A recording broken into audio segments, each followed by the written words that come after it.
Well, let's get some more analysis. We can speak now to Dr. Anna McKeever, who is a lecturer in political science at the University of West Scotland, who joins us now from Glasgow. Thank you very much indeed for joining us. I just want to ask your opinion. I mean, you've been watching this campaign, I imagine, shaping up from there in Scotland. I mean, what's your view at this stage as to how things are proceeding? Thank you for having me. So at this stage, we can say that it's true indeed that the National Rally is set to get the biggest number of seats in the National Assembly. So they're currently polling at about 33%, and they are estimated to get between 235 and 259 seats. So yeah, they're set to treble their share of seats in the National Assembly, but it's unlikely that they will get the overall majority of 289 seats. And then we're seeing, of course, the National Front, the coalition of left-wing parties, the new Front Populaire.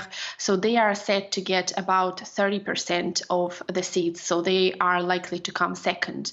And then the Macron's ensemble, so that's the coalition of centrist and right-wing parties, are set to get about 18–19%. So they are set to lose the election. Of course, the Republicans, who are currently torn and have a lot of internal rivalries, are set to get about 5 to 7%. So they're unlikely, to improve their scores. If anything, the Rassemblement National is going to be the biggest player in the National Assembly in the upcoming election, even if they're not going to get the overall majority as currently predicted.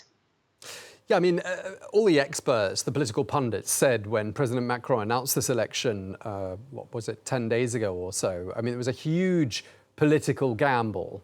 And it's really looking, if you look at the poll numbers and what you've just told us, like Macron's gamble is not paying off. Is there any way he can turn this around between now and the 30th of June, or indeed the 7th of July, if he even gets into the second round?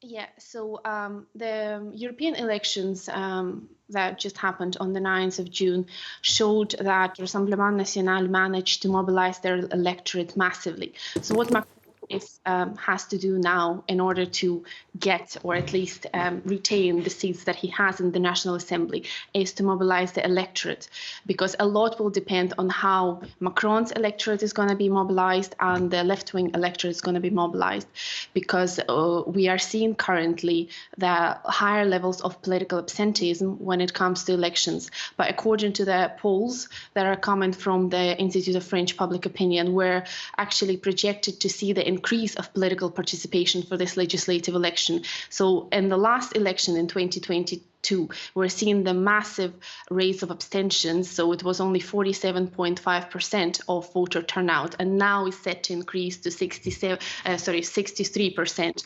So what is important for the left wing and for the center-right parties and the center parties to do is to mobilize their electorate. In that way, they might be able to neutralize some of the support that is coming to the national rally. But Macron is currently losing his electorate both to the left parties and to the radical right national rally as well. So it's really important to see how the campaign will unfold and whether they'll be able to, mobilize their electorate, basically. Yeah, while you've been talking, we've been looking at pictures of Gabriel Attal, the Prime Minister, campaigning, and he cuts quite a lonely figure, doesn't he? And, it seems like President Macron's almost become a handicap for him as he tries to campaign and win centrist votes. Lots of emphasis on the economy today. We heard from Jordan Bardella at MEDEF, for example. We've also heard from the left-wing Front Populaire talking about the economy as well. And President Macron saying both the left and the right are going to be irresponsible when it comes to the French economy. What do you think France's international business partners and France's international allies would like to see happen during these two rounds of voting?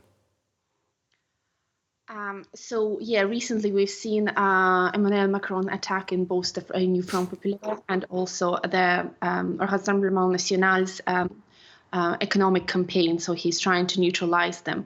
But essentially, he has been a weak president, and he has a working majority in National Assembly, but he doesn't have, an overall, his party doesn't have an overall majority right now. So what has happened is that over the last few years, he has passed legislation resorting to the Article 49.3 of the French Constitution, which allows him to pass legislation without actually the vote in the National Assembly.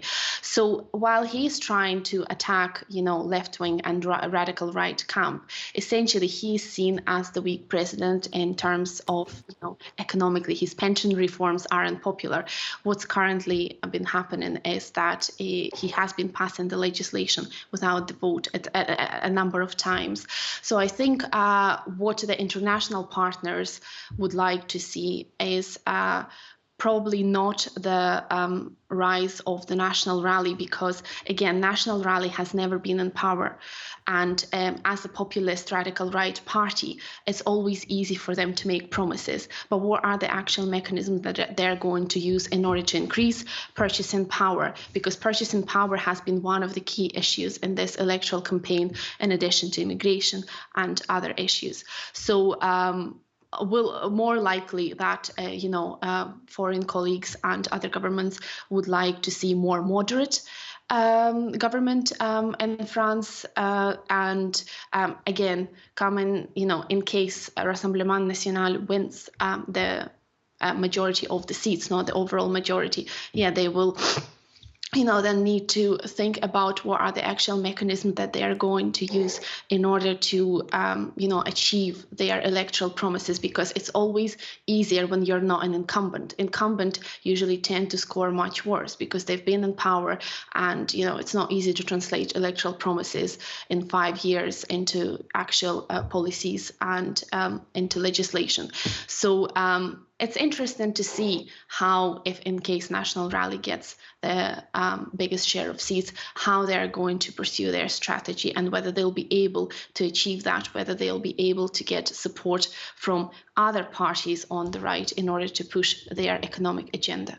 Okay, well, thank you very much. We're going to have to leave it there. Dr. Anna McKeever at the University of West Scotland, thank you very much for taking the time to speak to us.